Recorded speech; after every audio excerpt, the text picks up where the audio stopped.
When I was still a teenager, I always walked home from school. There was this shortcut I liked to use, an old obscure alleyway behind the buildings along the main highway road. This alley was connected to the edge of my village and leads into a walkable gap between two of my neighbors' houses. Naturally, the path will take you straight into my street, saving me the effort of walking 3 more blocks just to get to the village gate, and then 1 more to reach home. As convenient as this was, I stopped going there.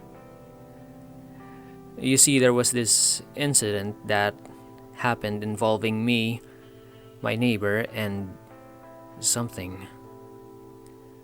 To this day, what I saw still haunts me. It all started after a month of using the shortcut. One day I was passing by when I heard something weird. It was soft and steady, a guttural sound. Looking to where it came from, my ears led me to the tattered wood boards on my right. I forgot to mention that the alley was sandwiched between a concrete wall and a tall wooden fence, which was part of my neighbor's house. I stopped to focus on it when the husky drone turned into wheezing. After a few seconds, it settled into a series of barks. It was a dog. I never encountered this animal there before. I'd never even seen the owner. All I know is he's some old dude living alone. The dog kept barking as if it knew I was there. Smelled me, perhaps. Taking it as my cue, I went on my way. After exiting the alley, my neighbor's front porch immediately came to view. For a second time, I was surprised. Someone was standing there. A man probably in his 60s with a thin comb-over, skinny and hunched, his one arm holding the post for support. I also noticed the angry expression on his face. Was this my neighbor? Before I can say anything, the old geezer shouted a flurry of incomprehensible words. His face was turning red as his widened eyes bore a hole through me. This completely caught me off guard. It took me a minute before I could understand what he was saying. Apparently, he insists that I stop using the alleyway because his dog can smell anyone passing through it. It won't stop barking once it notices something, which kept him from getting his sleep. So he says. I may have been a kid back then, but I knew my way around things like these. I wanted to argue that the alley was not part of his property anymore, and that anyone can go there as they please. In fact, I wasn't the only one using it. Plenty of people were. On top of that, the screaming and raging was really uncalled for. It was so tempting to say these to his face, but I relented. Knowing how fruitless it was to squabble with an old-timer, I just shrugged it off. Could have been just wrong timing and all. I continued walking, and when I reached my house, I risked a glance at the old man. He was still staring me down like a hawk.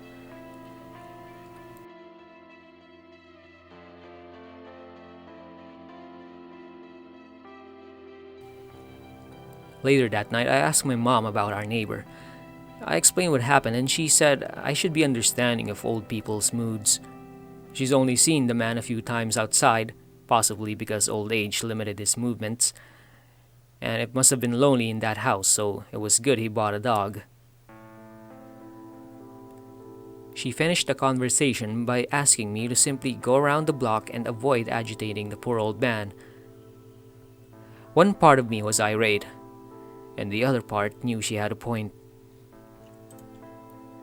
I wasn't really a bad kid, just a lazy one. The next day I was so stumped after hanging out with my friends late in the afternoon. This was after going through a hellish quarterly exam. I couldn't resist and caved in. Soon my feet found its way back to the alley, and I just told myself, okay, fine. Tomorrow then I'll go around the damn gate. This'll be the last time. Eventually, the last time only came until the next time. The following day, I did the same thing, said the same thing. It was like this for a whole week. I'd walk across the alley and the dog barks at me. It even resorted to scratching the wooden fence a couple of times. I turn to the street and meet the furious stare of my nemesis. Topping it up is the barrage of cursing and heckling which I was starting to get used to. Rinse and repeat. Don't get me wrong, I wasn't purposely triggering the guy. Part of the reason I kept using the shortcut, besides that it's a shortcut, was the dog. He or she kinda grew on me. Truth be told, I've always wanted to have a pet of my own, but Mom didn't trust me with the responsibility. I became jealous of my neighbor and began to wonder if he was even taking good care of his dog. The way the poor mutt yelps and howls at me was starting to get disconcerting.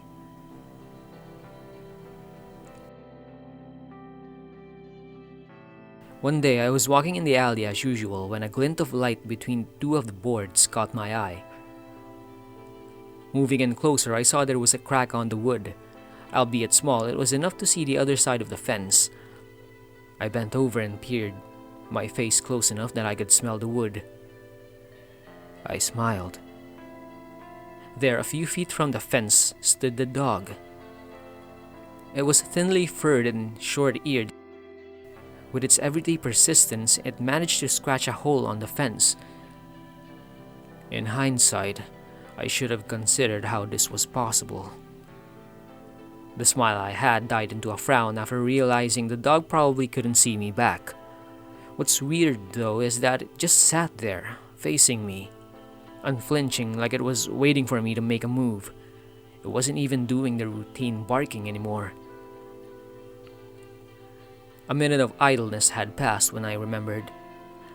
I had a half-eaten hot dog sandwich on my bag, Mom's recipe. I took it out and chucked it over. It landed with a soft thud, and instantly I heard scuffling. When I peeked back in the hole, the dog was gone. There were only sounds of ravenous chewing. Was this poor guy being fed properly? It ate like a wolf more than a dog. As much as I wanted to play more with him, I remembered the old man. I can't imagine what he would have done if he caught me throwing stuff in his yard, let alone feeding his dog. I took my leave, headed out into the street, and then braced myself for a new round of verbal harassment. To my relief, I didn't need to, as the old man slumped motionless on his chair, right there on his porch. He was fast asleep. Two birds with one stone, I guess. Giving the dog food kept it from making ruckus. It also kept his master from waking up and ambushing me. It was enough reason for me to come back the next day with another treat, even saving a whole sandwich this time.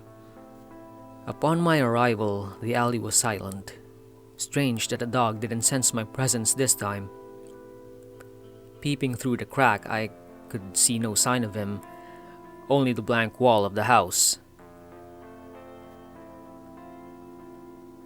A swift, coarse breathing suddenly broke the silence. It really sounded close to me. The dog was sleeping near the wall, it seems. That's why I couldn't see him. I hurriedly took the sandwich and dropped it over. In an instant, I heard munching and grunting, which sounded more ravenous than yesterday. Hearing the dog happily gobble up his meal was very satisfying. I felt the relief from the stress of the day, all the strain from schoolwork fading. Again, I had thoughts of getting a dog myself. Before I got lost in daydreaming, I took another peek in the hole. The eating had stopped. I waited for the dog to show. I jolted for a bit as an entire eye covered my view. We were looking eye to eye now. And then I realized something wrong. Those eyes weren't... Help me. I stumbled back and gave a loud yelp, my ass landing on the concrete. That glassy eyeball was human, not a dog's. I heard the cry again in a tired and anguished tone. Help me. It was the old man. I quickly stood up, I was confused but also anxious for the old man. He sounded hurt. Help me! I panicked, looking left and right on both ends of the alley. I hoped to see anyone who I can ask for help. In an ominous way, the sound of cars passing the main road nearby seemed to have ceased. I was alone. Sobs and sniffing now followed the horrified whimper. I never thought I'd feel pity for him. I prepared to jump the fence. It was only a foot higher than me, so I managed to grab the top in one leap. Once I did, I paused to sit above the jagged row of planks. I gasped when I saw the old man lying shirtless on the ground with fear in his face. Wasting no more time, I dropped inside, putting his arms around my shoulder and heaving him up. Before I can ask him if he was robbed or if someone broke into his house, he spoke. You have to get me out of here. You have to get me out of here! He demanded, hugging me closer as he shifted his eyes around the yard. What happened to you? They said only feed it once a week, just once a week. And I did. The other day, I swear that's the only time I fed it. They said if I feed it too much, it'll become too strong. I believed them, so I only fed it once. I don't know how. What? What are you? I trailed off. I didn't know who they were, but it sounded obvious he was also talking about his dog. What registered to me was the word feeding. Feed it only once? A squeal of a door halted our conversation. In unison, we turned to the source of the sound. The back door facing us was now fully open. Standing under it was the dog. It's as if it teleported there, not a hint of it walking in. I should have been relieved to see the animal unhurt, unlike his master. But the instant I laid eyes on it, something was off. Its eyes were cold black, its body stiff like a stuffed animal. No barking, no panting or wagging tail, just an empty gaze. It hates me. It hates me. The next thing I saw will always stay in my nightmares. Crackling sounds, cracking air, dog's face started to split, birds started to have. Inside the new house came out rows of giant big red dog, a long tusk slithered out of the coral cap, and on the top of it, eyes twitching and snapping, scanning every corner around it. It only ceased its erratic motion when it found me and the old man. The old man continued to wail in terror, his arms now in a death grip over mine. Me, on the other hand, lost my voice, petrified. My feet were buried. I tensed as a monster skittered its way towards us. Sharp, glistening cluster of white knives closed in. Being shredded to pieces was the last thing I thought before shutting my eyes. A hard impact shoved me off my feet. I landed facing away from the old man and the beast. There was only muffled cries when I looked behind me. I wish I didn't. I was paralyzed in horror seeing the huge maws wrapped around the old man's head like a vice. It pinned him to the ground while he hopelessly pulled at the jaws. It didn't take long until the man's movements weakened, arms falling limp to his sides. Only then was I able to break free from my trance. It wasn't focused on me, so I ran. The back door leading to the house was open. Darting out of the yard, I could only hope that I can navigate to the porch without knowing the house's layout. I was mortified. I couldn't save the old man. Tears fogged my vision, but it didn't keep me from seeing the light from the other side of the hallway. There was a way out. My heart dropped upon reaching it. It was a window, but it was the old type with wooden beams that no one can possibly fit through. I cursed the dated structure of the house. With racing lungs, I spun around, finding another source of light. I didn't see any, and I would have lost hope if I didn't notice the faint outline of a doorknob a few meters from the window. There was a sound of tapping coming from the other end of the hallway where I came from. I froze. Something hard, heavy, pointed, and hammering down the wooden floorboards in increasing speed. I didn't wait to see what it was. I gunned it down to the shadowy door. The moment I gripped that doorknob, I felt two things: the thundering stomps behind me, and the hot gust of breath blanketing the back of my neck. With whatever's left of my strength, I pulled and shot myself out of the entryway.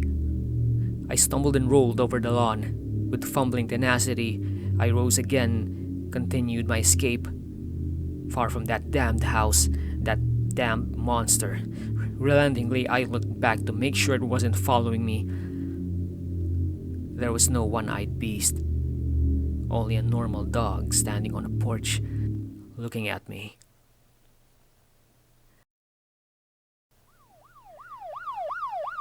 Out of breath and almost out of words, I rambled to my mom, pale and drenched in sweat. After calming down for a bit, I explained everything properly and convinced her to call the cops. They found my neighbor in his yard, mangled and ravaged with wounds obviously pointing to an animal attack, the dog being the main culprit. Sounds about right, huh? No. They simply concluded that the dog went rabid and the 60-year-old was too weak to fend off the creature. In fact, they say he had some kind of terminal sickness at that time. They commended me for my efforts and considered me lucky to get out unscathed, though they did insist I go to a therapist. The event was so traumatic, they say, that I developed hallucinations of a monster slaughtering my neighbor. Fear and imagination can really twist a young mind. Not unlike how a false police report can twist the truth. They must be idiots if they think I can't see they're covering up the whole thing. But that's the least of my worries. The real problem right now is they never caught the dog. It's still out there,